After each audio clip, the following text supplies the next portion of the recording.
points positifs par rapport à la stratégie qui est présentée par le gouvernement aujourd'hui. Surtout dans cette période où on a eu tendance à criminaliser les pauvres, on a eu tendance à assimiler les pauvres à de l'assistanat, etc., à stigmatiser ces pauvres au regard de l'assistanat. Je trouve que ça a eu au moins le mérite de ce travail d'élaboration d'une stratégie de lutte contre la pauvreté, de reposer le débat du pacte républicain, du contrat social, et de poser aussi le débat dans le cadre d'une notion de parcours, c'est-à-dire une vision plus globale des ressorts de la pauvreté, et donc forcément des leviers sur lesquels nous appuyer pour lutter contre cette pauvreté. J'ai en résonance le terme d'éradiquer, qui est complètement différent effectivement, mais ça fait résonance au débat que nous avons eu précédemment. Parce que là,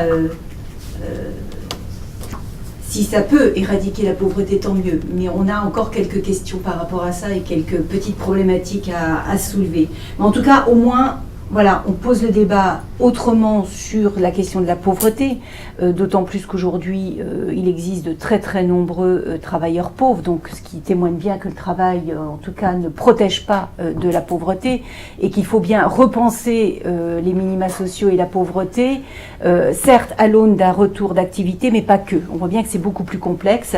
Et là, lorsque monsieur effectivement souligne que au niveau de son père, il y avait un non-accès à la lecture-écriture, cela fait partie justement des leviers sur lesquels il va falloir travailler très fortement en termes de prévention, d'anticipation, d'accompagnement. On le sait aujourd'hui, des enfants qui arrivent à 3 ans en école maternelle et qui sont déjà en situation de grande précarité, d'acquisition du langage, de développement cognitif, etc. Donc on voit bien que cette notion de parcours qui est mise en avant dans le cadre de la stratégie de lutte contre la pauvreté est plutôt pertinente. En tout cas, elle fait résonance à ce que l'on porte, nous, au niveau du département de Meurthe-et-Moselle.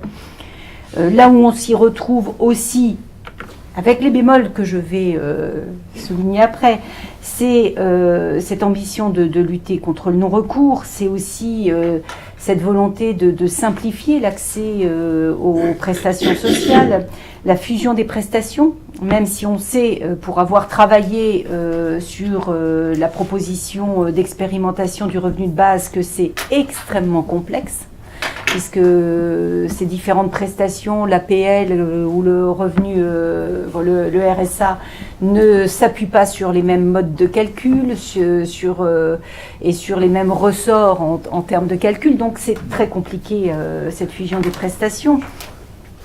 Et puis la notion de garantie d'activité aussi, et notamment cette idée de renforcer l'accompagnement de façon plus globale. Tout cela nous cause, fait écho à notre engagement également au niveau du département sur cette réflexion que nous avons eue au niveau du revenu de base. Après, la question de fond, c'est jusqu'où va aller l'ambition du gouvernement dans cette stratégie. C'est-à-dire qu'on a... Enfin, moi, je signe des 2 mains sur la présentation globale de cette stratégie, mais concrètement et de façon opérationnelle, jusqu'où elle va aller. L'idée de partir des territoires nous semble plutôt une idée pertinente, parce que l'on voit bien que c'est à l'échelle des territoires que les choses peuvent s'expérimenter de façon très pertinente, parce que ça prend vraiment en compte l'environnement de l'individu. Et l'expérimentation, mais je laisserai Isabelle Bouilly en parler davantage, l'expérimentation territoire zéro chômeur est à ce titre assez révélatrice. Cependant, comment on garantit un cadre national ? Parce que ça, il y a une notion d'équité, il y a des départements qui vont se lancer très fortement, des territoires qui vont se lancer très fortement dans cette expérimentation, d'autres pas. Comment on garantit cette équité ? Et ça répond à la question précédente sur le pacte républicain et sur le contrat social. Mais aussi, et là je renvoie un peu la balle au niveau de l'État, c'est comment aussi on garantit l'accès aux services publics. On sait bien aujourd'hui qu'il y a une désaffection des services publics sur les territoires, et notamment sur les territoires les plus ruraux, les plus périphériques.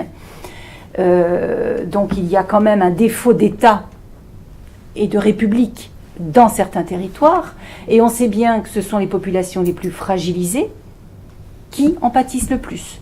Donc, quand je questionne la responsabilité de l'État, je la questionne aussi sur ce registre-là. Des regrets sur le caractère pas très automatique du recours, de l'attribution du revenu universel d'activité, alors que c'est bien cette automaticité, et je ne parle pas d'universalité, c'est pas la même chose, mais cette automaticité en tout cas permet dans une certaine mesure de lutter réellement contre le non-recours. Donc là, il y a quand même quelque chose à questionner. Une vigilance sur la conditionnalité de l'accès au RUA. Vous en avez parlé avec la limite d'âge, mais on peut aussi imaginer, et là ça rejoint les questions que l'on a autour du rapport au travail, qui pour nous, et ça il n'y a pas d'équivoque, pour nous c'est le travail est effectivement force d'émancipation à condition que tout le monde joue le jeu, et notamment les entreprises, mais ça j'y reviendrai plus tard. Mais en tout cas, on peut aussi imaginer que le revenu universel d'activité soit aussi, on va dire, un socle minimal d'émancipation de l'individu. Et donc là, ça rejoint les questions d'éducation, de formation, d'accès aux soins, d'accès aux services publics, etc. Et là, évidemment, pourquoi évincer les jeunes de moins de 25 ans de cet accès au RUA quand on sait aujourd'hui que 25% des jeunes sont en situation de grande pauvreté et que c'est en dessous de 25 ans que les choses commencent à se cristalliser en termes de fracture, de rupture de parcours et de fragilisation de la personne. Donc là, il y a quand même un vide, il y a un trou dans la raquette qu'il va falloir effectivement re-questionner. Une petite question aussi sur, et là c'est à nouveau l'engagement de l'État, quelles seront les nouvelles formes de contractualisation, bien évidemment entre l'État et les départements, mais aussi entre l'État et les entreprises. C'est-à-dire, qu'est-ce que l'on va demander, exiger ou contractualiser avec le monde des entreprises. On voit bien aujourd'hui qu'avec les travailleurs pauvres, le revenu minimum, le SMIC, n'est pas suffisant. Donc ça questionne tout cela.